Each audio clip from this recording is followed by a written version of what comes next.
morning, listeners. It's another segment of the program, Eating Healthy on Shagalinku. And here with me, I have our mommy in the house. So she will introduce herself, mommy.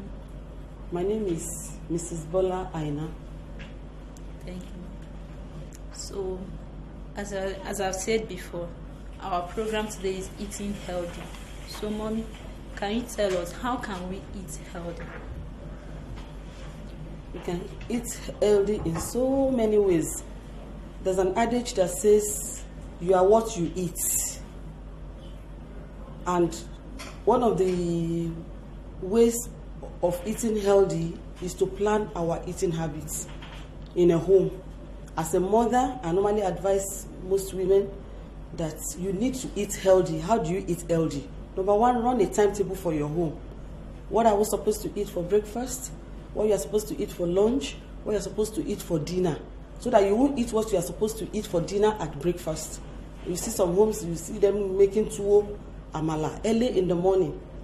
So it's one of the things I do teach people, that run your timetable so that your home can have a good eating habits, and then you can be healthy as per your home and your children, your family.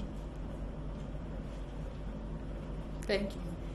So I believe you will have a specific food for children, for both women and others. We do. Like children, most women, if you have a little baby of 1 or 2 years that started kindergarten, when you are taking such child to a school in the morning, you can make sweet potato and you boil an egg and give that child to take to school. In the afternoon, you can boil a small rice, put in her food. Already she has taken protein. The egg you put in the morning, there's a protein for that child. And the sweet potato can complement other food as well, because it has so many nutrients in it, the sweet potato. Then the rice is carbohydrate. The child needs energy. Then for dinner, by the time the time comes back from school, the dinner, you look for soft food as well. Either you make a little beans for the child to eat, or the child can take either a solid food, because they need more energy food. Because if you eat a lot of carbohydrates, it gives you a lot of energy, and children need energy more than we adults. So that's for children. There's so many food you can give your child when going to school in the morning. Their body system can tolerate frying. Like fried potato, you can make it like pete. That's porridge. Their body system can tolerate it. You can fry yam as well. So many food varieties for food. Children can eat any food, provided the food is balanced. What if the food is not enough for that baby? If the because food some of the children, they have large stomach. You must have studied your children's eating habits to know what they can carry. You must have known as a mother that your children can take, this is the portion your children can eat and be satisfied. So when you are sending that child to school, you make sure you prepare what the stomach of that child can accommodate, so that she will not be, the child will not become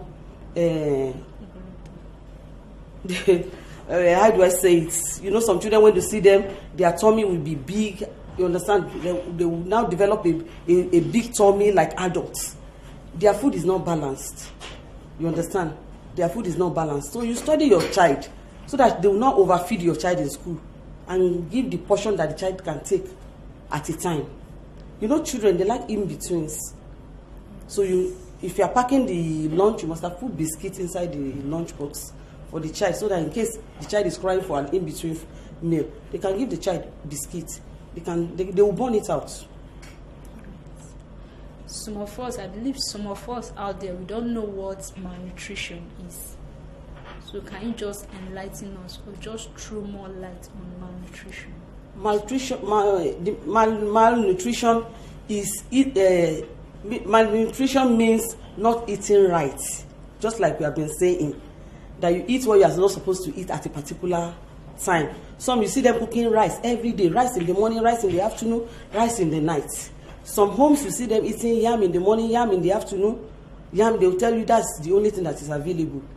There's so many food you can eat, not until you have plenty money, and it will still be a balanced diet, and your body, you understand, will still have something at least to gain from such food. Not just eating anyhow and say those are the things that are called malnutrition. If you eat what you are not supposed to eat at a particular time, then you start forming obese.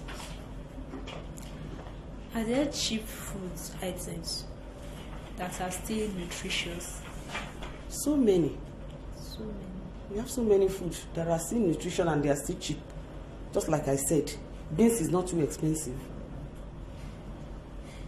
If you cannot afford fish is very good for both adults and children. If you cannot afford it, we have what we call crayfish. You can cook your rice and put crayfish. It will serve as a purpose. The place that the fish is supposed to take, the crayfish can serve as well. You can put crayfish in the rice so that it will be balanced. Then you can eat. If you cannot afford, there's this soup that we call kuka in Kano. We call it miyan kuka. Outside people are very familiar with it. Even people from the south, from the east, they eat it too. It's only that they have different names that they call it. That soup is very, very nutritious. You can just prepare the soup and put the crayfish inside. Eat your food and you'll be okay. Alright, just tell us exercises for women to keep themselves healthy. It's good for women to go and walk every morning. Just walk. Yes, go and walk. It's not everybody that their body can absorb exercise, tedious exercise. So it's better you walk. Anybody can tolerate walk. Right. Thank you.